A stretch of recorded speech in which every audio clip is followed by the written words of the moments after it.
அஸ்ஸலாமு அலைக்கும். அல்சியா சேனல். நிறைய பேர் அந்த குழம்பு வைக்கிறதுக்கு என்னென்னு நீங்கள் அதை செய்கிறத ஃபஸ்ட்லேருந்து காட்டுங்கோங்கிறீங்க. நான் ஏற்கனவே என் வீடியோவில் எல்லாமே நான் போட்டிருக்கேன். அதனால தான் இப்போ மறுபடியும் திரும்ப அதை செய்ய வேண்டியதாக இருக்குது.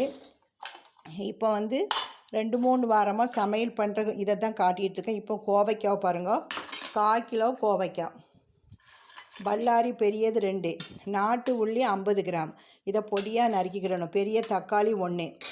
புளி உங்களுக்கு சேர்க்கக்கூடாதுன்னா நீங்கள் அதுக்கு பதிலாக தக்காளியை கூட 1 போடுங்க. இப்போ இதுக்கு நான் கொஞ்சோண்டு புளி ஊற்றுவேன் இறக்கும் போது. இதுக்கு இறக்கும் போது தேங்காய் துருவல் போடணும்.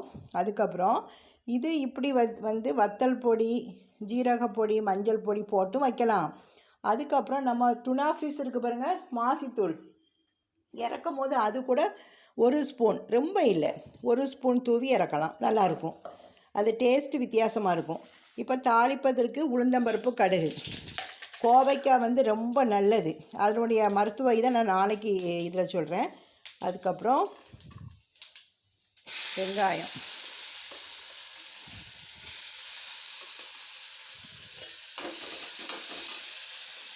நான் இதிலையே மஞ்சள் பொடி போட்டுட்டேன்.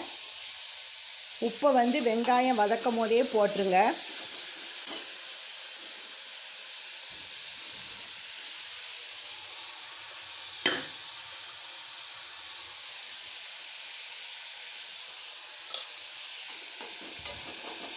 இப்போ இதில் உள்ள காரம் எங்களுக்கு எவ்வளோ காரமோ அதை தான் நான் போடுறேன் அளவு. உங்களுக்கு காரம் அதிகமாக வேணும்னா நீங்கள் அதிகமாக போட்டுக்கிடலாம். இப்போ இது வதங்கி வரும்போது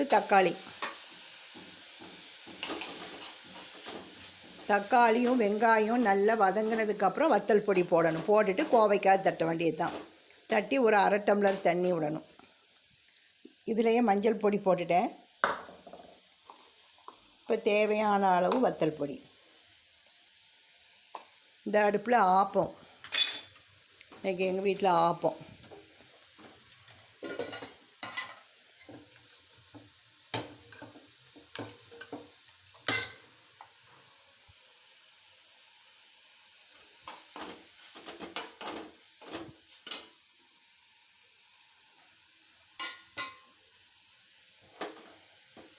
நீங்கள் நான்ஸ்டிக்கில் வைங்க, அடியே பிடிக்காது. இது கிளறிக்கிட்டே இருக்கணும். அது நல்ல ரோஸ்ட்டாக வந்துடும்.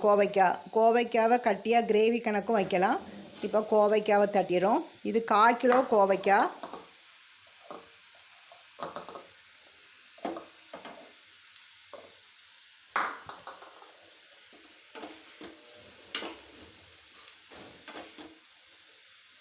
வெங்காயம் நிறைய போட்டால் அதனுடைய டேஸ்ட்டே தனி. இப்போது தண்ணி கொஞ்சோண்டு ஊற்றிடும், வேகிற அளவுக்கு தண்ணி. இது இந்த அடுப்பில் வேகட்டும். இப்போ நம்ம இந்த அடுப்பில் ஆப்பம் ஊற்றும்.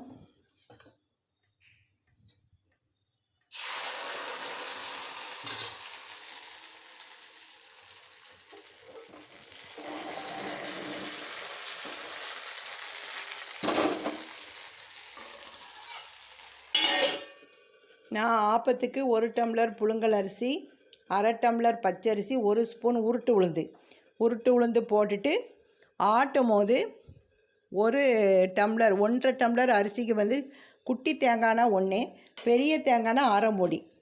அதை என்ன பண்ணணும், துருவி இந்த மாதிரி பொடியாக துருவி நம்ம அரிசி எல்லாம் ஆட்டும் போது தேங்காய் தண்ணி இருக்குது பாருங்க, எவ்வளோக்காலோ நீங்கள் தேங்காய் தண்ணி ஊற்றுறீங்களோ சாஃப்டாக இருக்கும். அந்த தேங்காய் பூவோட தேங்காய் தண்ணி போட்டு ஒரு பிஞ்சு அளவு ஆப்பச்சோடா போட்டு 1 ஸ்பூன் சீனி, தேவையான அளவு உப்பு போட்டு மாவை நைட்டே நல்லா பிசைஞ்சு வச்சுருங்க.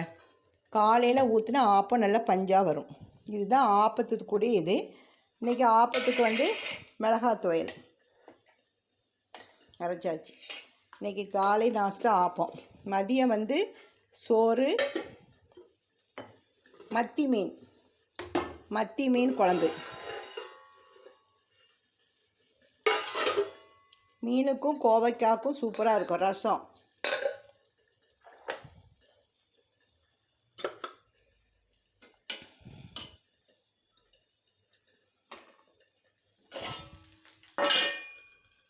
இந்த மாதிரி ஒரு கண்ணாப்பை அகப்பை வச்சு தான் இந்த ஆப்பத்தை எப்படி எடுக்கணும். அப்போ தான் ஆப்பம் வந்து பிய்யாமல் உடையாமல் வரும். கோவைக்காய்க்கு உப்பு காரம் எல்லாம் கரெக்டானு பாருங்கள். அது நல்லா வேகட்டும், ஒரு பக்கத்தில் வேகட்டும். இது வந்து இஞ்சி, தேங்காய் பூ, கொஞ்சோண்டு புளி வைக்க முடியாதவங்க ஒரு துண்டு தக்காளி வைங்க, போட்டு அரைச்சி அப்படி வச்சிடணும். கடுகு போட்டு தாளிக்கிறா இருந்தாலும் தாளிச்சிக்கிடலாம், நல்லாயிருக்கும். ஆப்பத்துக்கு இது நல்லாயிருக்கும்.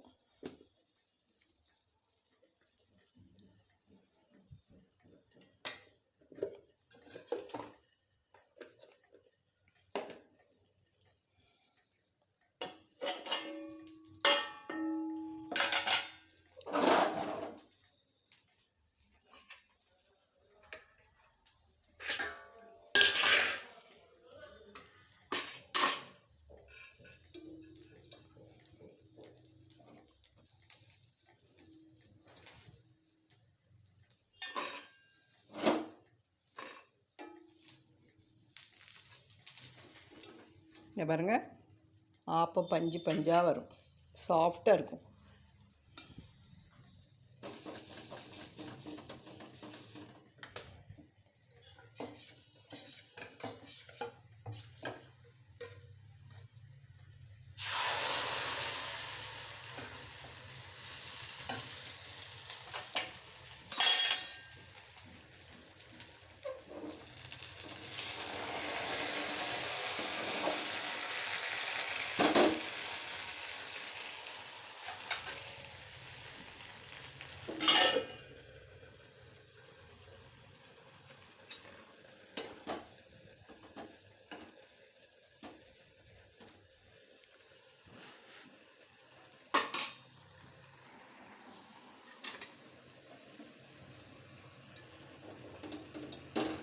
இந்த கம்பியை வச்சு ஓரத்தில் லைட்டாக மெதுவாக எடுத்துட்டு அப்புறம் இந்த கரண்டியை வச்சு கண்ணாப்பியை வச்சு இப்படி எடுத்துடணும். ரொம்ப தீயை கூட்டி வைக்கக்கூடாது, அடி அப்படியே பிடிச்சிரும். சூப்பரான ஆப்பம்.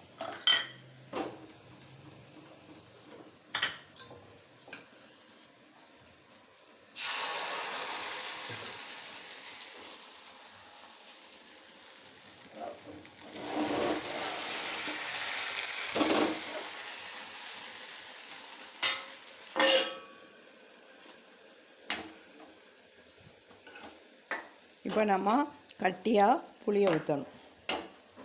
ஊற்றிட்டு தேங்காய் பூ போட்டு அடுப்பை ஆஃப் பண்ணிட வேண்டியது தான். கோவைக்காய் ரெடி ஆகிட்டு.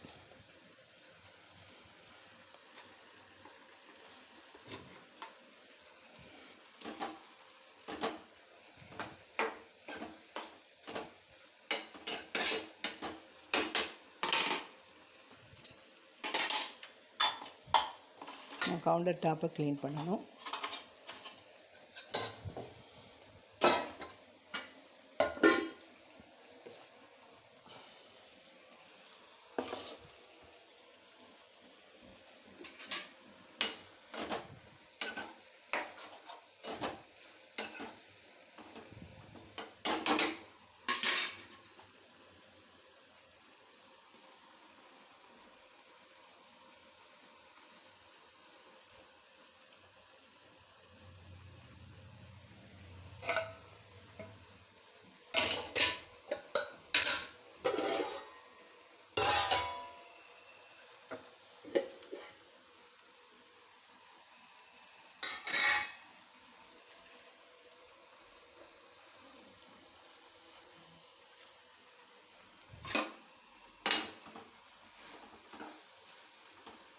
கோவைக்காய் ரெடி ஆகிட்டு கோவைக்காய் அடுப்பை ஆஃப் பண்ணியாச்சு.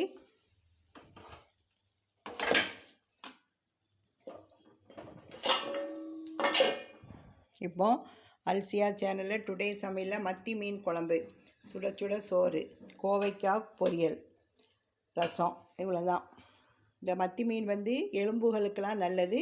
குழம்பு வச்சு சாப்பிடுங்க, வறுத்து சாப்பிடாதீங்க. அதே மாதிரி ஆப்பத்துக்கு மட்டன் குழம்பு, சிக்கன் குழம்பு வைக்கலாம். இன்றைக்கி வந்து துவையல் வச்சுட்டேன். இதுதான் இன்றைக்கி அல்சியா சேனலில் உள்ள சமையல். இன்ஷா அல்லாஹ் நாளைக்கு ஒரு வீடியோ உங்களுக்கு போடுறேன். இந்த ரெசிபி பிடிச்சிருந்தால் லைக் பண்ணுங்கள், ஷேர் பண்ணுங்கள். அஸ்ஸலாமு அலைக்கும்.